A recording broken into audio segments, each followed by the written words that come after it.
Welcome back to another episode of Rock Boys Football, continuing to take a look at some of these top week 3 matchups, and we're heading to an undefeated matchup between Minnesota heading on the road to play the North Carolina Tar Heels in what is a very intriguing ACC Big Ten matchup, but also a matchup of kind of variety of styles. A Minnesota team that wants to play defense, grind other teams down, and a North Carolina team led by one of the best quarterbacks in the country in Drake Maye.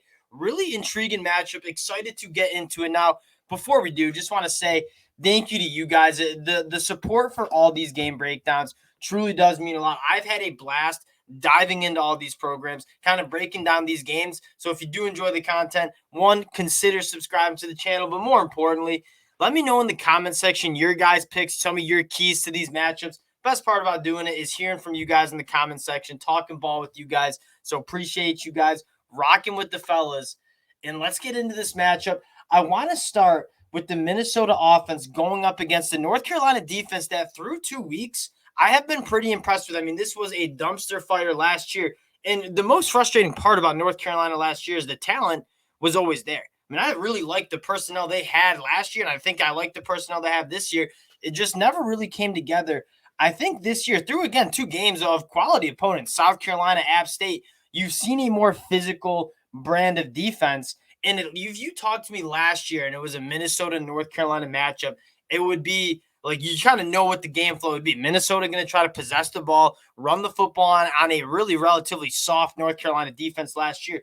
I still think that's going to be the key matchup. Now, that being said, I think this North Carolina defense massively improved in terms of their physicality and kind of their speed and tackling as well. And then you look at Minnesota's offense, a slow start for the Greek rifle and Nathan Calvin-McManus. That being said, you saw that run game really get going against Eastern Michigan. That's kind of where I want to start. Can Minnesota establish the run against the North Carolina defense that's been really good against the run so far this year, only giving up 2.9 yards per carry to opposing running backs? Now, Darius Taylor, it sounded like it was always going to be Sean Tyler, the lead back for Minnesota. It sounds like Darius Taylor, I mean, he had a hell of a game against Eastern Michigan, was the workhorse. I believe he had 33 carries. Minnesota ended up running the ball 50 times that game with their running backs. I expect Minnesota to run the football and try to impose their will. The best way to stop Drake Maye is trying to keep him off the field. So if Minnesota can establish those runs, kind of keep Drake Maye off the field, that's probably the key to Minnesota. I do want to talk a little bit about the quarterback play that I think on paper doesn't look great, and obviously he's got to limit the turnovers, the Greek rifle, as they call him up in Minnesota. That being said, I do think and still think, and we talked about this in the offseason, I think Nathan Calvin-McManus offers a higher floor than Tanner Morgan. I think the arm talent, much, much better. He's a better athlete, and I do think they have some weapons on the outside. I mean, Daniel Jackson has looked really good. Brevin Spanford, one of the better tight ends in the country. Corey Crooms. I would like to see Minnesota have some sort of balance. And again, going into this game, the key to the game for PJ Fleck in this offense, establish the run, control the time of possession. That's kind of the keys to every Minnesota game. That being said, when you establish the run, you force UNC to put a safety in the box. That's when I would maybe try to push the ball down the field because I think Nathan Calvin-McManus certainly has that ability. Now, North Carolina on the defensive side of the ball, a much more physical team. The tackling has been much better. You take a look again, 2.9 yards per carry. Kamarian Rucker looks awesome. They still have one of the better linebacker duos in the country in Cedric Gray and Power Eccles. Story is, North Carolina, can you continue to be good against the run? And if you can, I mean, you really got to like North Carolina in this matchup. Now, we've gone 4 minutes into breaking this game down, and we haven't talked about the best player on the football field in this game. That's Drake Maye. Transitioning to the North Carolina offense, Drake Maye on paper, you check the stat sheet, not that impressive, right? 2 touchdowns to 2 interceptions. That being said, when you go back and watch the film, like there's been so many plays where he's either had guys drop the football or some head-scratching moments where they're taking the ball out of Drake Maye's hands. Drake Maye is still completing almost 75% of his balls. He still looks like one of the best, if not the best quarterback outside of Caleb Williams in the country. The bigger problem for North Carolina on the offensive side of the ball, and I think it's maybe getting figured out, is they don't have that Josh Downs, that go-to wide receiver in that North Carolina offense. It was supposed to be Tez Walker.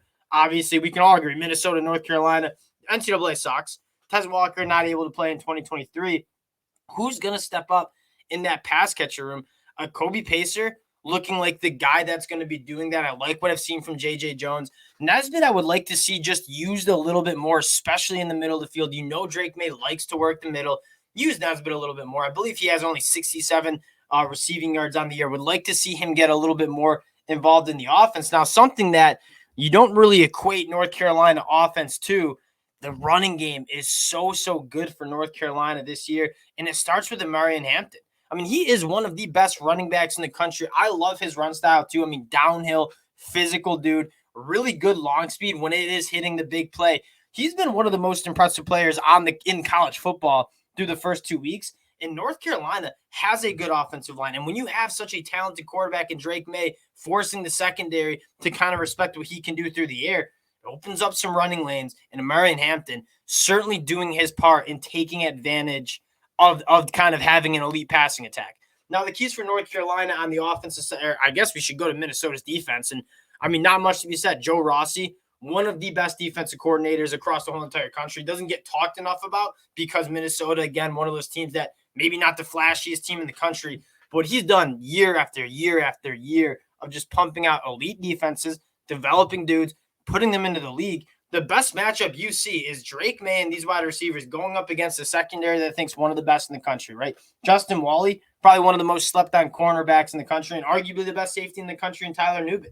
This is going to be a really good matchup. And kind of my favorite part about this game is it's full of really good matchups, right? An improved UNC front seven going up against a Minnesota team that wants to run the football. And then on the flip side, one of the best passing attacks led by Drake Maye going up against a secondary coached by Joe Rossi that I think is absolutely dynamite. So a couple of really key matchups that getting to the pick, right? North Carolina sitting at 7.5 points outside of a touchdown. And this isn't a game that I think I'm going to bet, but if I had to have a lean, it's Minnesota covering that 7.5. Minnesota is really good at just keeping games close, hanging around. Even if they're not the best team, it's going to be a one-possession game. You got to kind of limit the amount of times the opposing offense touches the ball, lower scoring games. I don't love taking Minnesota or betting against Minnesota when they're over touchdown dogs because I really do think Minnesota and PJ Fleck really good at keeping that game close. Now, I do think North Carolina ends up winning. And again, sometimes you just got to simplify the game breakdown. It's which quarterback do you trust? Ethan McManus, who I do think is good, and I think he's going to be good for Minnesota. Not sure he's quite there. Versus Drake Maye, I think the second best quarterback in the country. I'm going UNC to win this game, but I wouldn't be betting on UNC necessarily to cover because, again, this Minnesota team is going to want to establish the run and kind of keep the ball out of Drake Maye's hands. And I could see this game being close down to the wire. That's why I'm leaning Minnesota with the points. That being said, I do think North Carolina ends up winning this game. Can't wait to watch this game. Again, a battle of kind of different identities. And for UNC fans, if you see this North Carolina defense be able to hold up against Minnesota up front and stop the run, I think this could be a special season for North Carolina. I get you don't have the weapons that you had last year and Tez Walker's not playing. You still got Drake Maye. You still got guys like Kobe Pacepower and Maye Hampton running the football. If this UNC defense takes a step, which in the first two games, I think you've seen that step. This could be a really dangerous team in the ACC. I'll have my eyeballs on it. It's going to be a really fun game. Again, two undefeated teams, two teams on the fringe of that top 25, North Carolina in that top 25. Appreciate you guys rocking with the boys. This one is going to be a good one. Let me know in the comment section who you guys are rocking with. Appreciate the support. You guys have shown the boys, and we'll talk to y'all later. Peace.